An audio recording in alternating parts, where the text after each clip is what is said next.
ഇതുപോലെയൊക്കെ സത്യം ചെയ്തു കൊടുക്കാൻ നിനക്ക് എങ്ങനെ തോന്നിയിട ശങ്കര? നിന്റെ കുടുംബം പിരിയാൻ പാടില്ല എന്ന് വിചാരിച്ചിട്ട് നിന്റെ ആഗ്രഹങ്ങളെല്ലാം നീ ത്യജിച്ചില്ലേ? പക്ഷെ ഇപ്പോ നിന്റെ അനിയന്റെ സന്തോഷത്തിന് വേണ്ടി സ്വന്തം കുടുംബം ഉപേക്ഷിച്ച് ദൂരെ പോവുകയാണെന്ന് പറഞ്ഞ് സത്യം ചെയ്തു വന്നില്ലേ? ഇതൊക്കെ ന്യായമാണോ ശങ്കര? നീ വായി തുറന്നൊന്ന് പറഞ്ഞാ മതി. ആ പെണ്ണ് വീട് കുഴിച്ച് ഓടി വരില്ലായിരുന്നോ? അവരെവിടെയും കൂട്ടിക്കൊണ്ടൊരു കല്യാണം നടത്താൻ വരുന്നില്ലേ? ഇതൊന്നും ആലോചിക്കാതെ ഒരു നിമിഷം കൊണ്ട് നീ എന്ത് തെറ്റായി ചെയ്തത്? രമേശ, ഞാനറിയാതെ അവളുടെ അച്ഛൻ എൻ്റെ അനുജനുമായിട്ടുള്ള കല്യാണം നടത്തിയാൽ എൻ്റെ മനസ്സ് ഒരുപാട് വേദനിക്കുമായിരിക്കും അല്ലേ? അതുപോലെ തന്നെയല്ലേ ഇതും? അതും മാത്രമല്ല, അവൻ ആ പെണ്ണ് പറഞ്ഞ ജീവനാണ്. നോക്ക, അവിടെ നടന്ന കാര്യം നമ്മൾ രണ്ടുപേരും അല്ലാതെ വേറെ ആരും അറിയാൻ പാടില്ല. നീ ഇതാരോടും പറയില്ലെന്ന് സത്യം ചെയ്തതാടാ.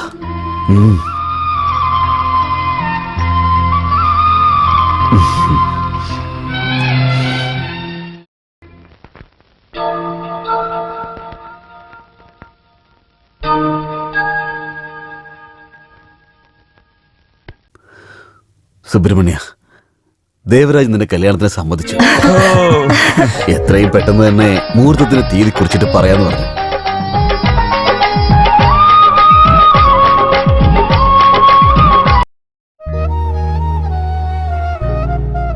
ചേട്ടാ, എന്താ മോനെ? നാളെ എനിക്ക് കല്യാണമായി ഒരു കുഞ്ഞു വന്നതിന് ശേഷം എന്നെ വളർത്തതുപോലെ തന്നെ എൻ്റെ കുഞ്ഞിനെ നിങ്ങൾ വളർക്കണം.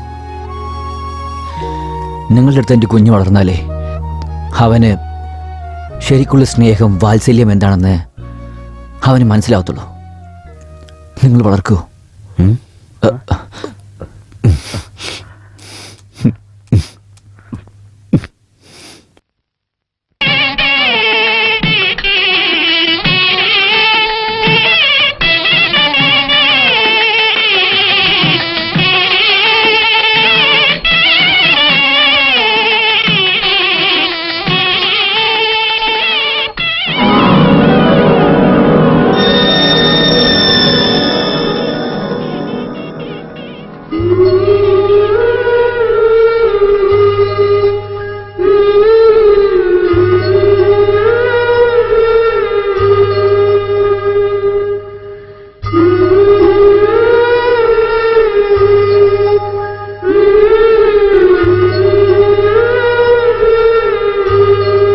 ശങ്കര, നീ ഇവിടെ ഇല്ലെങ്കിൽ പല പ്രശ്നങ്ങളുണ്ടാവും ശങ്കര. ചേട്ടൻ എവിടെയെങ്കിലും എന്റെ അനിയന്മാരൊക്കെ ചോദിച്ചാൽ എന്താ പറയേണ്ടത്? എന്റെ ചേട്ടൻ എന്തെന്ന് നിന്നോട് ചോദിച്ചാ അയാൾ എവിടെയും പോയിട്ടില്ല. നിങ്ങളുടെ നെഞ്ചില്, നിങ്ങളുടെ സന്തോഷത്തില് എപ്പോഴും കൂടെ ഉണ്ടാവണമെന്ന് പറഞ്ഞേക്കണം. നീ കൂടി ചെല്ലും. ചെല്ലേ.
ചേട്ടാ, വെല്ലേട്ടൻ എവിടെ പോയി?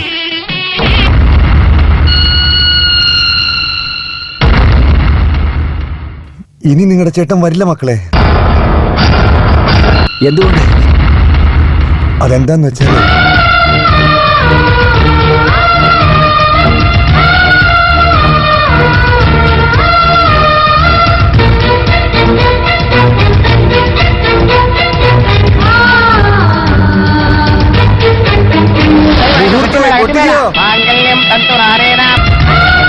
നിർത്തനാ പറഞ്ഞ.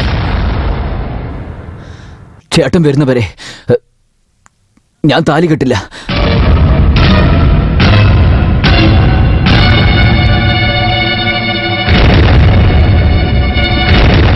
എന്താ നോക്കുന്നേ? ദൈവം എപ്പോഴും ആവശ്യപ്പെട്ടാൽ മാത്രമേ വരം നൽകാറുള്ളൂ. എന്നാൽ നമ്മൾ ആവശ്യപ്പെടാതെ നമ്മളെ ഒന്നിപ്പിച്ചവനാ നിങ്ങളുടെ ഏട്ടൻ. ആ ദൈവമില്ലാത്തപ്പോൾ നമ്മൾ എന്തിനു കല്യാണം കഴിക്കണം? ശ്രീരാമൻ അച്ഛന് നൽകിയ വാക്ക് പാലിക്കാൻ വനവാസത്തിന് പോയി. എന്നാൽ അനിയനു വേണ്ടി ഈ നാട് ഉപേക്ഷിച്ച് നിങ്ങളുടെ ഏട്ടൻ ആ ശ്രീരാമനേക്കാൾ എത്രയോ വലിയവനാണ്.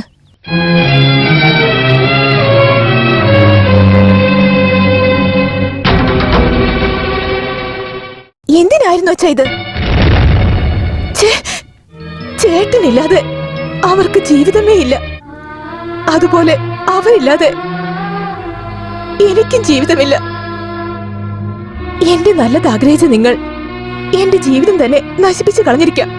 ഇതിനു പകരം ഒരു തുള്ളി വിഷം നൽകായിരുന്നില്ലേ? ഞാൻ സന്തോഷത്തോടെ മരിച്ചു പോയാനെ.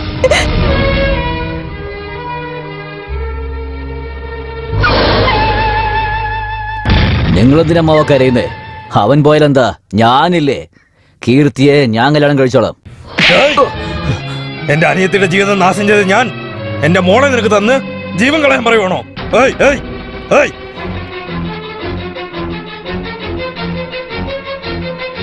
പോവല്ലേ? എന്റെ മോളുടെ ജീവിതം ഒന്ന് ആലോചിച്ച് നോക്ക്. മുഹൂർത്തം നേരത്തെ ഇരുന്നതിന് മുമ്പ് താലി കെട്ടിയര് നിങ്ങളുടെ ചേട്ടനെ ഞാൻ തന്നെ തേടി നോക്കാം. എന്നെ വിശ്വസിക്ക്. ആ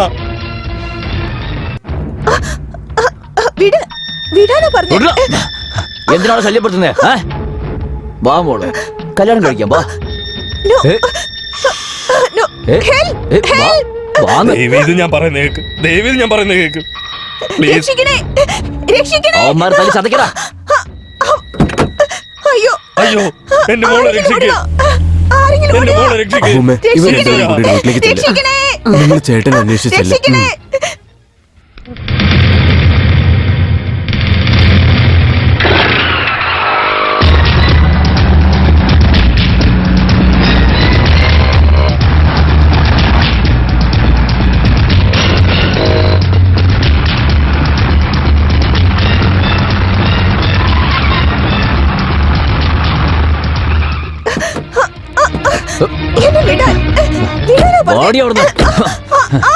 ആ ഗണേശൻ പുറകെ തന്നെയുണ്ട്.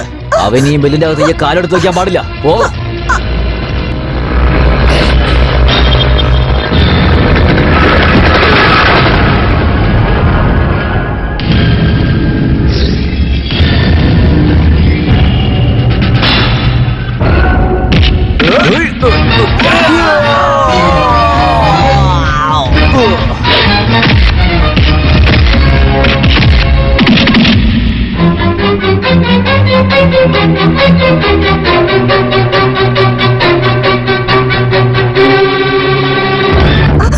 നീയാണ് എന്റെ ഭാര്യ എന്ന് ആ ബ്രഹ്മൻ തീരുമാനിച്ചതിന് ശേഷം നീ വേറെ തന്നെ കല്യാണം കഴിക്കാൻ ഞാൻ വിടുന്ന് വിചാരിച്ചോ? നിക്കടേ.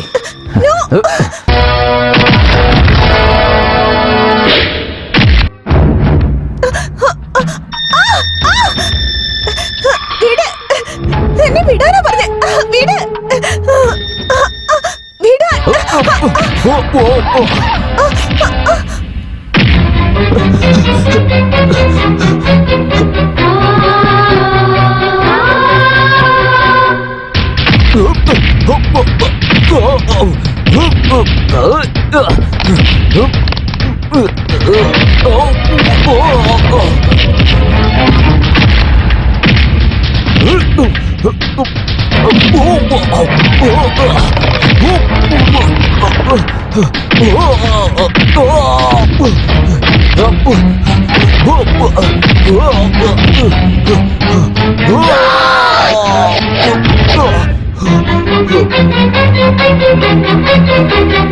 അനിയ ഏട്ടൻ ഇവിടെ എവിടെയും കാണുന്നില്ലല്ലോ.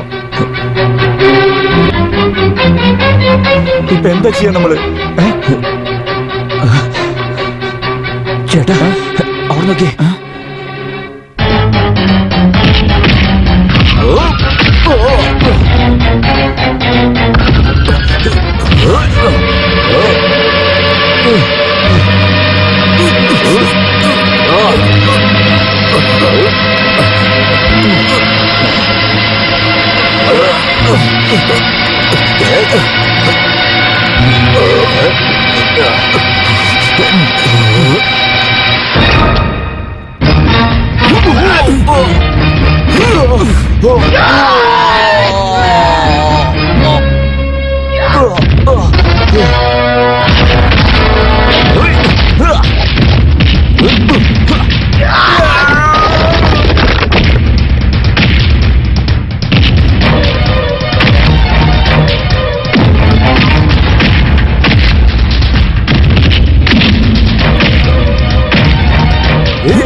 ശങ്കര,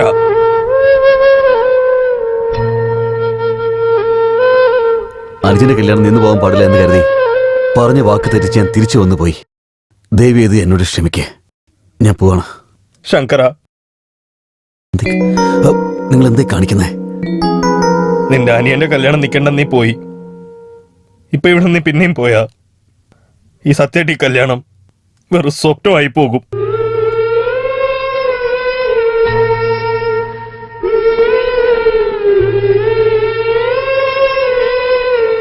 നീ കാരണം എന്റെ അനിയത്തിയുടെ ജീവിതം നാശമായെന്ന് നിങ്ങളെ ചേട്ടൻ അനിയന്മാരെ ചപ്പിരിക്കണമെന്ന് വിചാരിച്ചു.